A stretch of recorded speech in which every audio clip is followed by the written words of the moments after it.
Imagine you're running a lemonade stand. You raise your price from $1 to $2 per cup, expecting to double your earnings. But instead, customers stop buying, and you end up with less money than before. This is the essence of the Laffer Curve, a concept that explains why higher taxes don't always mean more government revenue. Introduced by economist Arthur Laffer in the 1970s, the Laffer Curve illustrates how tax rates affect economic behavior and ultimately tax revenue. Let's explore why tax increases can backfire and what this means for economies and individuals. The Laffer Curve, a simple idea with big implications. The Laffer Curve is a graph shaped like an inverted U, showing the relationship between tax rates and government revenue.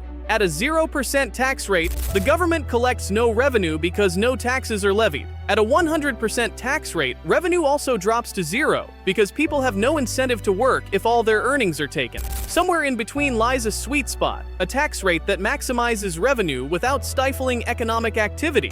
The curve suggests that beyond this point, higher tax rates discourage work, investment, and consumption, leading to lower revenue. This idea challenges the assumption that raising taxes always brings in more money. For example, if taxes on businesses climb too high, companies might cut jobs, move operations overseas, or reduce investments. Similarly, high personal income taxes can push individuals to work less, hide income, or relocate to lower tax regions.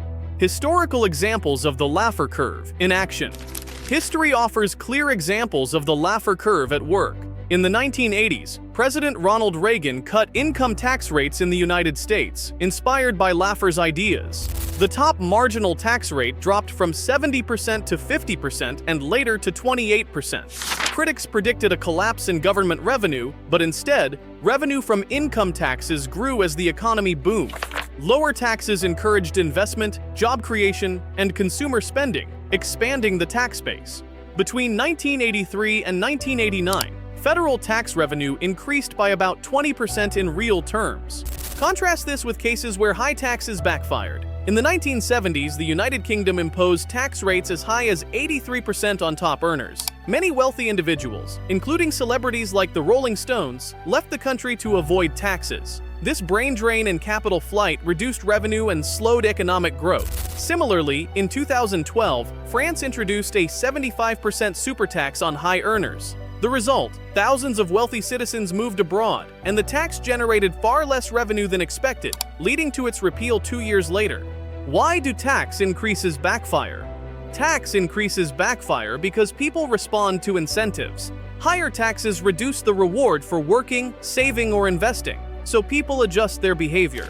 A small business owner facing a steep tax hike might decide to scale back operations or avoid expansion. A worker might skip overtime if extra hours push them into a higher tax bracket. In extreme cases, high taxes fuel tax evasion or black market activity, further eroding revenue.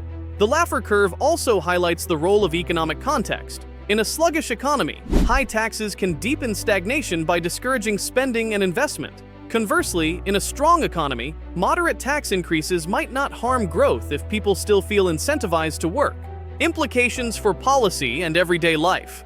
For policymakers, the Laffer Curve is a reminder to balance revenue goals with economic incentives. Tax hikes must consider how people and businesses will react.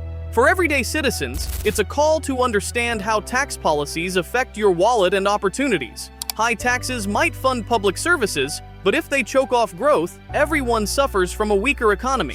The Laffer Curve isn't a one-size-fits-all rule. Not every tax increase backfires, and not every tax cut boosts revenue. The key is finding the optimal tax rate, which varies by country and economic conditions.